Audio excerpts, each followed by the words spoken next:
ces réformes justifient cela. Vous aurez la parole d'un l'autre. Cordon, l'opposition congolaise aujourd'hui constituée en C64 accuse le président Félix Tshisekedi de mauvaise foi. Accusé Félix Tshisekedi de mauvaise foi. Aujourd'hui, on a vu elle fait la courbette à l'idée ou à l'initiative du président de la République de convoquer ces dialogues. Pensez-vous que vous allez avoir cette bonne foi-là d'accepter les amendements de l'opposition? Merci, messieurs les journalistes, pour la parole. Ici, je note d'abord que le chef de l'État, son Excellence Félix Antoine Tshisekedi Tshilombo, c'est un homme de dialogue. Vous vous souvenez qu'il avait tendu la main à Fayoulou, donc Fayoulou avait traité d'une main sale. Il avait d'ailleurs réussi à la présidence. Fayoulou a été reçu au Palais de la Nation. À sa sortie, il avait même créé ce que nous appelons le front contre la patrie. Le front de la patrie. Contre la patrie. Nous en sommes où? Notre ami de l'opposition, je crois, lorsqu'il aura encore la parole, il va me répondre. Mon vieux Fayoulou, c'est un transhumant politique. C'est quelqu'un qui n'est pas stable politiquement. Je vais vraiment en parler. Parlons d'abord de la coalition C64. C'est une coalition qui n'a pas de fondement juridique. C'est une coalition qui n'a pas de fondement juridique. Je répète encore. Parce que l'article 64 dont ils font allusion, on se pose la question. L'article 64 dit ceci.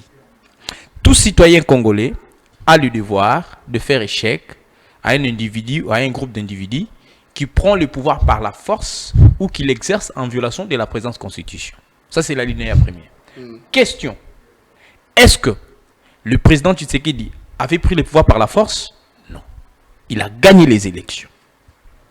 De deux, est-ce que le président Tshisekedi exerce le pouvoir en violation de la présente constitution?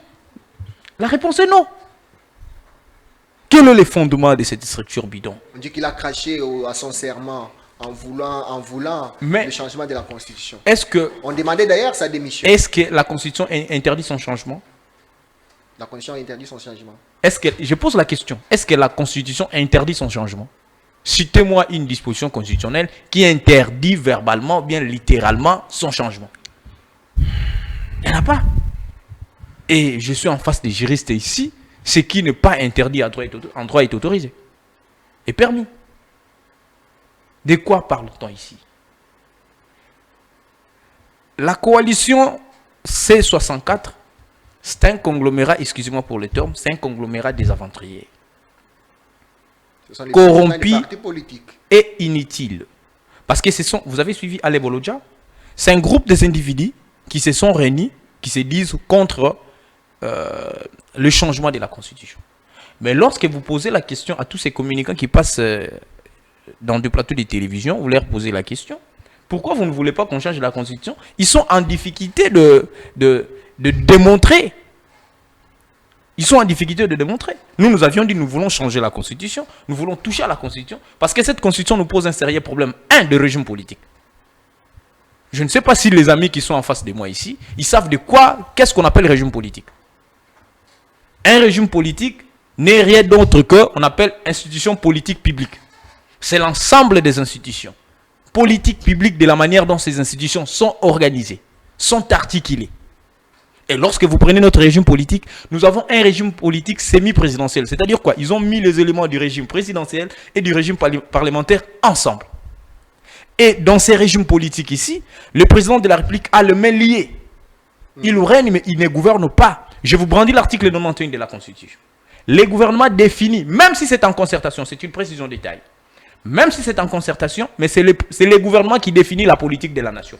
Et ils en assument la responsabilité.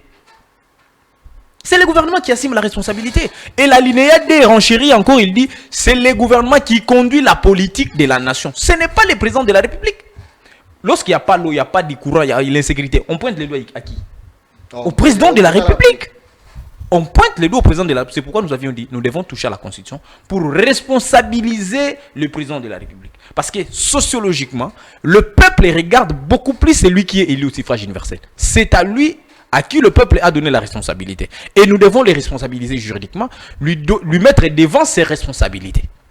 C'est pourquoi moi je proposais que nous puissions changer cette constitution, opter pour les régimes présidentiels. je crois prochainement, lorsque vous allez nous inviter, nous pouvons faire un tel débat.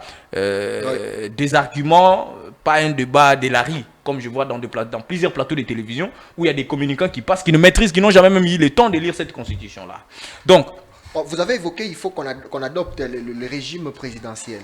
On reproche au régime présidentiel que non, c'est un régime qui pousse le président de la République au présidentialisme. Vous vous souvenez? C'était le cas pour Maréchal Mobutu. En 2013, Olivier Kamitatou plaidait pour renforcer le pouvoir du président de la République. N'est-ce pas? Il plaidait pour ça. Mais aujourd'hui, il est contre. Sociologiquement, je vous dis, le peuple congolais a un regard très prononcé sur le président de la République. C'est lui à qui ils ont donné mandat. Vous voyez? Et nous devons les responsabiliser. Comment on peut élire un président au suffrage universel et que celui qui n'a pas plein de pouvoir, et celui que lui a nommé, un premier ministre qui est celui qui a été élu au suffrage universel a nommé, a plein de pouvoirs. Même le peu de pouvoirs qui est réservé au président de la République, ce sont des pouvoirs protocolaires, des prérogatives protocolaires, mon ami. Ce sont des prérogatives protocolaires. Ces prérogatives protocolaires-là sont contraires même au contre-saint du premier ministre. Vous imaginez les niveaux de quiproquo constitutionnel qui est là. C'est pourquoi nous disons, nous devons toucher à la Constitution. Et nos amis de l'opposition ne veulent pas. Ils disent, voilà, nous devons marcher. Le président de la République a été toujours d'accord pour les dialogues. Mais ce n'est pas les dialogues selon les formats d'Ambongo et Cholé. Pas ça. On a posé des conditions. On a dit ceci. Les dialogues doivent se tenir sur les sols congolais. Ces dialogues doivent être conduits par les institutions de la République, excepté ceux qui ont touché les armes. Excepté cela, mais comment la paix va revenir et pourtant c'est j'ai dit ceci. Donnez-nous la garantie.